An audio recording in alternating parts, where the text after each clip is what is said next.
আছেন। আজকে আমি যে ভিডিওটা নিয়ে আপনাদের কাছে আলোচনা করতে চলেছি, বেসিক্যালি যে টপিকটা নিয়ে আলোচনা করতে চলেছি সেটা খুবই গুরুত্বপূর্ণ। কারণ প্রতিটা যে ভিডিও নিয়ে আসি প্রত্যেকটাই গুরুত্বপূর্ণ। তো আজকের যে টপিকটা সেটা সাধারণত আমাকে অনেকেই প্রশ্ন করেছে যে, দাদা, আমার ফ্যামিলিতে কারো হেয়ার লসের প্রবলেম নেই, কারো টাক নেই, এবং আমার মামার বাড়িতেও কারো হেয়ার লসের প্রবলেম নেই বা টাক নেই। মানে আমার বাবার টাক নেই, আমার দাদুর টাক নেই, আমার মামার টাক নেই, তাহলে আমার মাথার কেন চুল পড়ে যাচ্ছে? আমার কি অ্যান্ড্রোজেনেটিক অ্যালোপেশিয়া হতে পারে?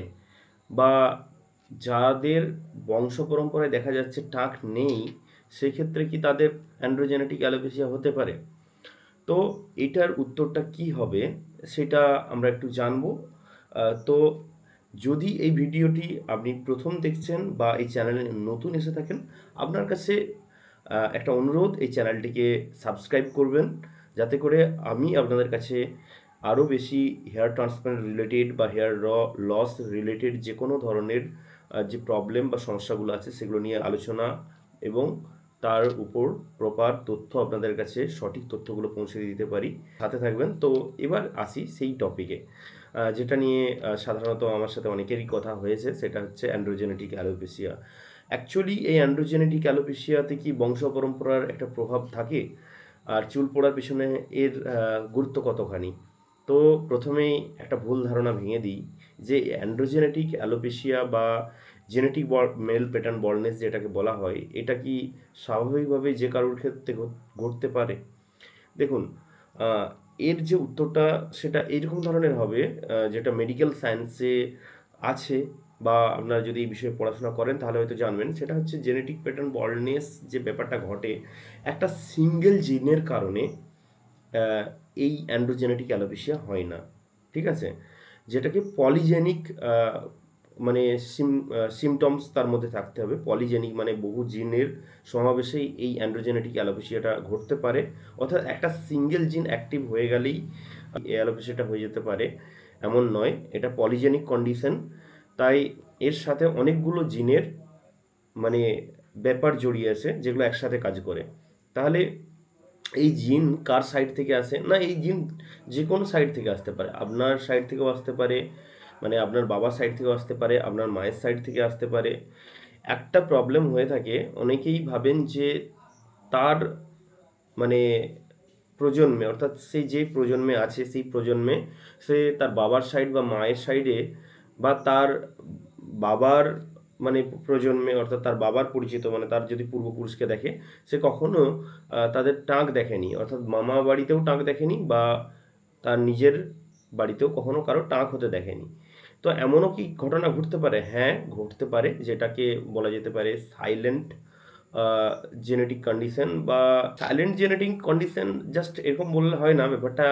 সত্যি কথা বলতে এটাকে এইভাবে বলা যেতে পারে যে জেনারেশন স্কিপ হতে পারে। অর্থাৎ হয়তো আপনার বাবার প্রজন্মে সেই টাক দেখেনি, সেটা মানে তার প্রজন্মে কারো কখনো টাক হয়নি বা তার আগের প্রজন্মেও কারো কখনো টাক হয়নি, কিন্তু কোনো কারণে আপনার ক্ষেত্রে এপিজেনেটিক কন্ডিশনের কারণে আপনার জেনেটিক যে ইনফ্লুয়েন্সটা আছে সেটা অ্যাক্টিভেট হয়ে গেল।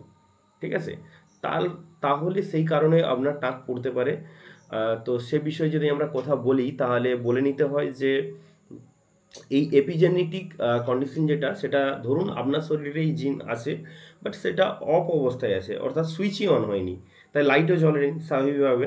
তো এই সুইচ অনটা কীভাবে হয় বলুন তো? সুইচ অনটা হয় আমাদের কিছু এক্সটার্নাল হ্যাবিটসের জন্য। যেমন অতিরিক্ত আমরা স্ট্রেস নিই, পোর স্লিপ সাইকেল মানে আমাদের ঘুম হয় না ঠিকঠাক, আর সব থেকে বড় ব্যাপার, আমাদের তো লাইফস্টাইলে এখন ফ্যাশন বা কি বলবো, অ্যাডিকশনের একটা পার্ট হয়ে গেছে, সেটা হচ্ছে স্মোকিং। অর্থাৎ আমরা অতিরিক্ত স্মোক করি, এবং ক্রনিক ইনফ্লামেশন, অর্থাৎ বডিতে দীর্ঘস্থায়ী কোনো রোগ থাকলে, লাইফস্টাইল চেঞ্জের কারণেও এই যে জেনেটিক কন্ডিশনগুলো দেখা দেয় বা এগুলো অন হয়ে যায় বা সুইচ অন হয়ে যায় বলা যেতে পারে, তার কারণেও কিন্তু আপনার হেয়ার লস হতে পারে, এবং তার কারণে আপনার কিন্তু অ্যান্ড্রোজেনেটিক যে কন্ডিশন সেই কন্ডিশন অ্যাক্টিভেট হতে পারে, অর্থাৎ অ্যান্ড্রোজেনেটিক অ্যালোপেশিয়া দেখা দিতে পারে। এবার আরেকটা বিষয় হচ্ছে যে তাহলে অ্যান্ড্রোজেনেটিক অ্যালোপেশিয়ার কন্ডিশনটা তো বুঝলাম, কিন্তু অনেকেই যে বলে যে ডিএইচটির কারণে চুল পড়ে যায়, তাহলে সেটার ব্যাপারটা কি? দেখুন, ডিএইচটি প্রতিটা পুরুষের শরীরে আছে। 5 আলফা রিডাকটেজের মাধ্যমে 5 আলফা রিডাকটেজ যে এনজাইম আছে, সেই এনজাইম টেস্টোস্টেরনের সাথে বিক্রিয়া করে ডিএইচটি হরমোন উৎপাদন করে শরীরে। এই ডিএইচটি হরমোন আমাদের পুরুষদের লিবিডো অর্থাৎ সেক্সুয়াল যে ইন্টেনশন সেইটাকে ডেভেলপ করে, ঠিক আছে? তারপরেও একটা বিষয় থাকে, তাহলে এই যে ডিএইচটি কি তাহলে খুব মানে ক্ষতিকর একটা জিনিস যেটা আপনার চুল ফেলে দেয়?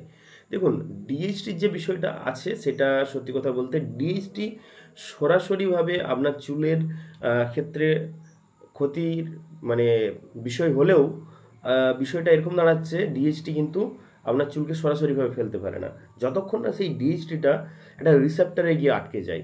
সেই রিসেপ্টারকে বলা হয় অ্যান্ড্রোজেনিক রিসেপ্টার, যা যেই রিসেপ্টারের মধ্যে ওই ডিএইচটি গিয়ে আটকায়। যাদের শরীরে এই রিসেপ্টার অ্যাক্টিভেট থাকবে বা চুলের গোড়ায় এই রিসেপ্টারগুলো থাকবে, তাদের চুল পড়বে, এটা স্বাভাবিক। আপনিও হয়তো দেখেছেন আপনার ফ্যামিলিতে আপনার টাক হয়ে গেছে, কিন্তু আপনার দাদা বা ভাই বা আপনার জেঠুর ছেলেদের কারো কখনো টাক হয়নি। তো স্বাভাবিকভাবেই এটা বুঝে নিতে হবে তাদের কিন্তু এই যে ফ্রন্টাল টু ক্রাউন এরিয়ার এই পোর্শন পর্যন্ত যে চুলগুলো আছে, এগুলোতে অ্যান্ড্রোজেনিক রিসেপ্টার থাকে। তো যাদের এই রিসেপ্টার অ্যাক্টিভেট হয়ে যাবে তাদের চুল পড়ে যাবে স্বাভাবিকভাবেই। এবং এছাড়াও আদার কজেস আছে চুল পড়ার, হাজারটা তো কারণ, তার মধ্যে আরও কিছু কারণ থাকতে পারে, যেমন থাইরয়েড বা নিউট্রিশনাল ডিফিসিয়েন্সি, তারপরে হরমোনাল ইমব্যালেন্স। তো এই ধরনের প্রবলেম কম বেশি হতেই পারে। আবার যারা একটু দৈহিকভাবে মানে স্থূল, অর্থাৎ মানে শরীর একটু মোটা, ভাবছেন একটু ওয়েট লস করব, অতিরিক্ত আপনি এক্সারসাইজ করা শুরু করে দিলেন, হঠাৎ করে র্যাপিড ওয়েট লস যদি হয়, সেক্ষেত্রেও আপনার চুল পড়তে পারে।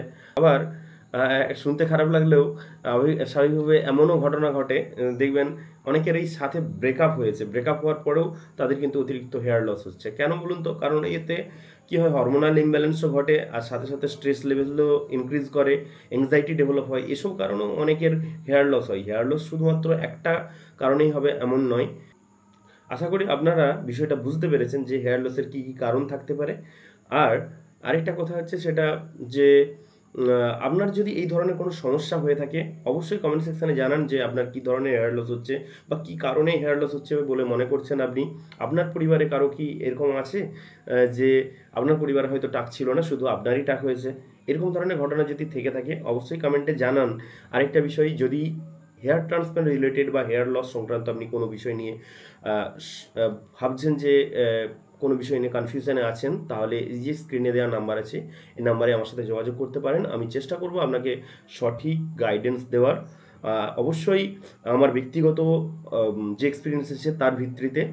আর অবশ্যই আমি চাইবো যে আপনারা ভালো থাকুন, সুস্থ থাকুন। আর যদি অতিরিক্ত কোনো হেয়ার লস হয় বা অতিরিক্ত কোনো সমস্যার মধ্যে দিয়ে চান, অবশ্যই বলবো আপনার সামনাসামনি যদি কোনো ভালো ডাক্তার থাকে তাদের পরামর্শ নিন, এটাই হবে সবথেকে বেস্ট অপশন।